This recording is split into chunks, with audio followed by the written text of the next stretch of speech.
This week, the Washington Commanders travel to the City of Angels to take on Justin Herbert, Jim Harbaugh, and the Los Angeles Chargers here in Week 5 of their 2025 NFL season. Welcome into the Commanders Report preview. I'm your host, Jack Sperry. We're going to be going live for this ball game on Sunday afternoon. It is an afternoon game here, so we're going to be going live about an hour before the game begins, starting at 3:30 p.m.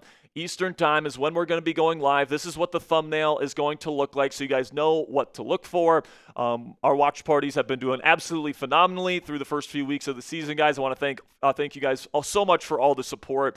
Again, we're going to be going live here on Sunday, starting at 3:30 p.m. Eastern time. So if you want our live play-by-play coverage, pregame coverage, and of course post-game coverage of this ball game, make sure you click that subscribe button and join the Commanders Report family today. All right, so the Washington Commanders going to Inglewood, to SoFi Stadium, to take on the 3-1 Chargers to try and avoid dipping below 500 for the first time this season. And it's definitely an interesting matchup. Jayden Daniels, it's going to be the first time that he has ever played at SoFi Stadium in terms of his NFL career. He's from Los Angeles. You know, he's a big Dodger fan, all this different stuff. So this is a very significant game for Jayden Daniels to be able to go and play in LA. So let's go over the injury report here for this game. I mean, the ones that we know that are going to be out and the names that you should know when it comes to the Chargers are Rashawn Slater, who's out for the season with a knee injury. Khalil Mack has an elbow issue. He's on IR. He can't play. And then Najee Harris is out for the season as well with an Achilles tear. So those are the starters that will for sure be out for the Los Angeles Chargers. But some injuries to watch for the Commanders and Chargers this week that are a bit more questionable. Sam Cosmi just opened up his practice window this week. Terry McLaurin, Noah Brown, and John Bates still trying to work their way back from their respective injuries. Joe Alt, keep in mind the new left tackle for the Los Angeles Chargers is doubtful to play with a high ankle sprain, but he's technically not out just yet at the time of me recording this video. Then Mekhi Becton is still dealing with concussion issues here. He's still in protocol. It's possible he gets cleared before Sunday, but keep that in mind. Another member of this Los Angeles Chargers offensive line dealing with an injury. And then when it comes to the Chargers' results so far this season, they started out hot, right? They went up against their AFC West opponents and beat every single one of them. They beat the Chiefs in Brazil. Then they beat Las Vegas. Then they beat the Bengals in a really, or not Bengals, the Broncos in a really close matchup there at home. And then you lose to the frickin' New York Giants and Jackson Dart a lot because that offensive line couldn't protect Justin Herbert. They couldn't run the football very effectively either, and they just didn't score a whole lot. They only scored 18 points in that ball game. So that certainly gives Commanders fans hope heading into this week with all those injuries on the offensive line for Los Angeles really still applying heading into this week. From a schematic standpoint, from a coaching standpoint, Jim Harbaugh is in his second season here in Los Angeles. As an NFL head coach, he has a career record of 58-26-1, so one of the best win percentages in the National Football League today. And then on the offensive side of the ball, Greg Roman runs kind of a new style for him. He's been more of a heavy personnel, run first style of offense throughout his career. This year, they're spreading things out a lot and they're letting Justin Herbert air out the football. So, really big adjustment here from Greg Roman, but so far it's been pretty darn good. And then on the defensive side of the ball, they run a McDonald 4-2 style of defense, lots of two high safety shells, lots of rotating coverages pre-snap, lots of creative blitzes, and of course that's all manned up by Jesse Minter, their excellent defensive coordinator. You guys can take a look at the expected starting lineup here for the Chargers for this football game. You got Justin Herbert at quarterback, and then the offensive line, you guys can tell here, it's not looking fantastic. Austin Deculus is going to be playing left tackle for them if Joe Alt can't go. Then Zion Johnson is their starting left guard. Then you got Bradley Bozeman at center. Mekhi Becton, I would say he's probably more expected to play than not this week, but if he can't play, then it's going to be Jamari Salyer, another backup offensive lineman, and then Trey Pipkins is their starting right tackle. They got a really good wide receiver trio in Ladd McConkey, Keenan Allen, and Quentin Johnston. All these guys serve their role in this offense very, very well. They're very complementary of one another. Then you got Omarion Hampton, the rookie running back out of UNC, leading the way in the backfield. And then Tyler Conklin is their lead tight end right now. But in the offensive rotation, some guys that you guys should know about, like I was mentioning there, Jamari Salyer could play some left tackle if Mekhi Becton ends up playing. But if not, Jamari will definitely be playing right guard for them. Then Will Dissly is also dealing with an injury right now, but he will rotate in if he plays. And then Oronde Gadsden, another rookie tight end, receiving specialist out of Syracuse. He's had a really good start to his NFL career, so keep your eye on Gadsden as well. Then on the defensive side of the ball, the Chargers have Tui Tuipulotu as their number one edge rusher right now, while Khalil Mack is out with an elbow injury. Bud Dupree is the other starting edge for now. Then you got Tyler Tart, who's an excellent run-stuffing nose tackle type, playing defensive tackle, and then Deshaun Hand has been their other leading defensive tackle snap getter. But somebody to keep your eye on is another rookie for this Chargers team, Jamari Caldwell, a nose tackle type out of Oregon. He's had a really good start to his young career as well, and he's certainly getting into the rotation more and more as the weeks have gone on. So keep your eye on Jamari Caldwell. And really, if you have Caldwell out there and you have Tyler Tart out there at the same time, it's going to be tough to run the ball up the middle against this Chargers defense. Then on the inside, when it comes to the off-ball linebackers, Dian Henley, one of my favorite linebackers in all of football. I loved him coming out of Wazoo. He's one of my favorite linebacker prospects in the last several years. He has really shined in this Chargers defense. And then Troy Dye will be the other inside linebacker for the Chargers. Right now, Denzel Pearman can rotate in, but he is also dealing with an injury. Then we get to the secondary here, and you got Dante Jackson, who's currently their number one corner. He's had a really good season for them, playing in this kind of off-zone type of defense, a heavy man match style of defense. And then Tarheeb Still is their number two corner. I think that the Commanders could maybe take advantage of him on the outside. But then at safety, got Alohi Gilman, Elijah Molden, pretty decent safety duo. And then Derwin James is one of the best nickelbacks in the entire National Football League. They move him all over the place. He's a hell of a run defender. Got to know where Derwin James is on the field at all times. So still to come here on the Commanders Report, my keys to victory versus the Los Angeles Chargers. I got my scouting report on Justin Herbert, and then I've got my official Week 5 score prediction coming up later in the show here. But before we get into the rest of this week's preview, let's have a word from our sponsor here at PrizePicks. You and I, we both make decisions every single day. But on PrizePicks, being right with your decisions can actually get you paid. Don't miss any of the excitement this football season on PrizePicks, where it's good to be right. Football season is finally here, and you better believe I'll be getting my PrizePicks lineups in all season long. PrizePicks is simple to play. Just pick more than or less than on 2 to 6 player stat projections, and if you get your picks right, you could cash in. PrizePicks also puts their users first, so all withdrawals are fast, safe, and secure. PrizePicks also offers Venmo, Apple Pay, MasterCard, and more for quick and easy deposits into your account this football season.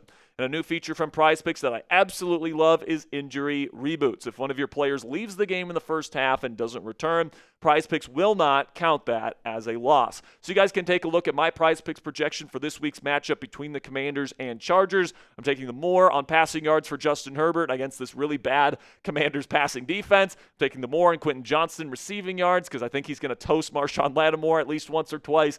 But I will take the more on receiving yards for Zach Ertz as well. So download the app today. Use code CLNS to get $50 in lineups after you play your first $5 lineup on the PrizePicks app, which, by the way, is free to download. That's code CLNS on the free PrizePicks app to get $50 in lineups after you play your first $5 lineup.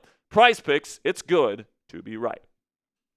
First key to victory for the Washington Commanders this week is to get after Justin Herbert. This is what the New York Giants did last week, and this is why they won the football game, all right? Justin Herbert is an awesome quarterback. I see him as a bona fide superstar. There's not a whole lot of downsides to his game. I went into the season ranking him 7th among quarterbacks. Honestly, if I'd have to redo that list at this point, he might be in the top 5. He is an awesome quarterback that can mentally process a defense. He's got supreme arm talent. He can make plays out of structure. He's got a good enough athleticism to run with the football if needed. He's got it all, man. He is an awesome quarterback, and the way that you can beat him is to get in his face a little bit. His pocket presence can be a little bit inconsistent. He can take some sacks at times.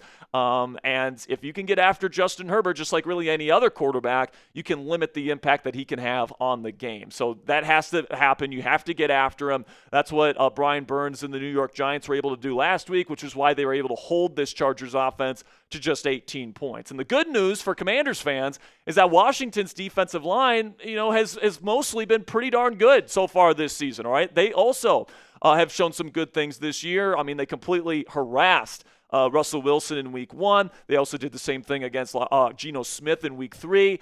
They have looked pretty darn good up front. Now, last week was a bit of a down week. They had some missed tackles in the front four there. That can't happen this week, but, this has been a group. Javon Kinlaw has been impressive through the first 4 weeks. Dorrance Armstrong is certainly breaking out here in year 2 in this Commanders defense. Daron Payne has looked really good as well. So, this unit can certainly get the job done. And if they can do it on Sunday, that's going to really help out this team's chances of winning on Sunday afternoon. Then we get to another thing here for a key to victory for the Commanders, which is to get more creative on defense. And I am specifically talking to Joe Witt Jr., the defensive coordinator here, all right? And there's a couple of specific ways that I want him to get more creative. I want to see him rotate coverages post-snap. I want to make Justin Herbert think a little bit after the snap, making him hold the football for just that half second longer.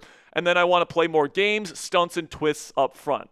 Dan Quinn said it in his post-game press conference last week against Atlanta. We didn't stunt enough, and that really is a mainstay in this Dan Quinn, Joe Witt Jr. style of defense, and for some reason they just didn't really do it all that much against the Falcons. So, get these guys looping around each other, twisting, doing all this different stuff. Use Frankie Louvu and Bobby Wagner's excellent blitz threats. That's absolutely stuff that I want to see happen on Sunday, and I'm hoping Dan Quinn is driving that point home to Joe this week in meetings. Then we get to Marshon Lattimore, and he needs to hold up this week, man. Quentin Johnston has been really explosive to this point in the season, and then Keenan Allen has been really good as a route runner and a technician getting open in the short and intermediate levels of the field. So, whoever they end up lining up against Lattimore, he needs to hold up better than he has in 3 of these first 4 games. I'm hoping we see something closer to the Lattimore we saw in week 3 versus the Las Vegas Raiders, as opposed to the Lattimore we saw versus Green Bay or against Atlanta last week. So really hoping Lattimore can bounce back. And another guy I'm hoping can turn it around is Frozone here, Mike Sainristil.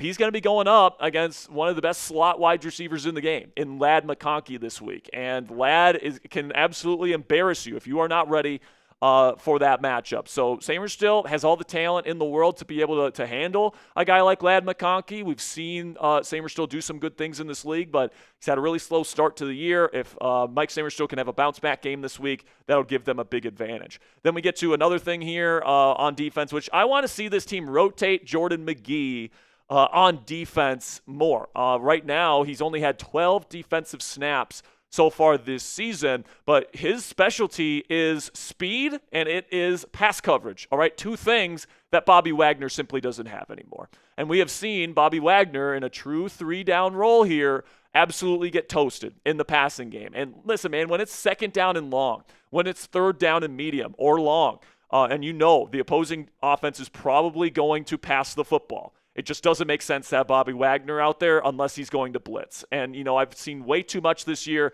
The Commanders playing man coverage where Bobby Wagner's on a running back and the running back just runs right by him, and then the quarterback throws it to the running back and he's got a bunch of running room. It happened last week against Bijan Robinson. And also he's just getting absolutely obliterated in zone coverage as well, and he's just not fast enough to get to go sideline to sideline like he used to. So he's certainly regressing. I think that Jordan Magee, with his athleticism, with his ability to defend the pass, he's a pretty darn good zone defender. It just makes sense to kind of pass that torch and get Bobby Wagner off the field in those pass-heavy situations. Then on offense, establishing the run will be very important for the Washington Commanders this week, as it is all weeks for this team. Right now, they're doing an excellent job running the football. It's been the highlight of this offense this year. The O-line is blocking well. The tight ends are blocking well. The running backs are finding lanes to run through. It's been really good to start this season Like I said earlier, guys, because of Tyre Tart and Jamari Caldwell on early downs, I would say you might have to run more off-tackle stuff than you have run over the last few weeks. You might want to dip a little bit more into the screen game, maybe get Deebo Samuel going a little bit on some jet sweeps or orbit motions. Get creative in that way.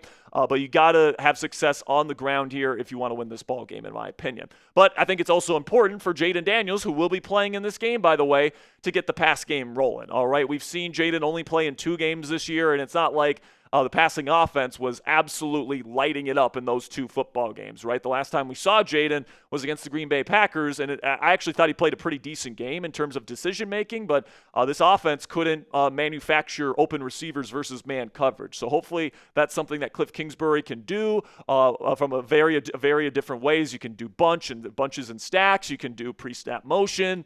You can do a lot of different things to get these wide receivers open for Jayden Daniels. And if I know anything about Jayden, if those receivers are open for him, he is going to hit them. And then also Jayden, with his ability to make plays out of structure, is an element that I think that this Commanders team has really missed over the last 2 weeks, even though Marcus Mariota certainly kept the ship afloat. Then the final thing here to secure a victory versus the Chargers is that I do think it's going to be somewhat close in the fourth quarter. The Commanders are on the road. The Chargers are a good team.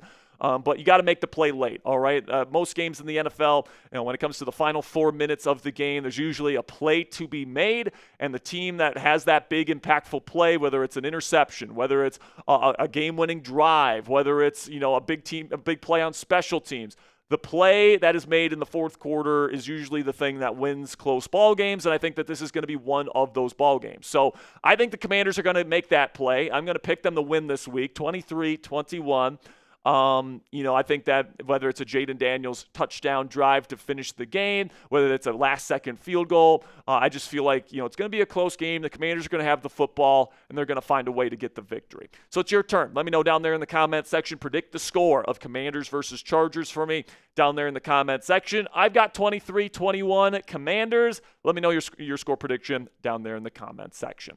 And make sure you guys click that subscribe button and join us here on the Commanders Report because we have in-depth previews for every single game that the Commanders play this year, absolutely free on our channel. We also have live watch parties, like I mentioned earlier in the show. We'll be going live at 3:30 p.m. Eastern Time this week for the Charger game. And then, of course, we have post-game reaction shows for every single Commanders game as well this season. So make sure you click that subscribe button if you want the most extensive, in-depth Commanders coverage money can buy, 100% free during the 2025 NFL season.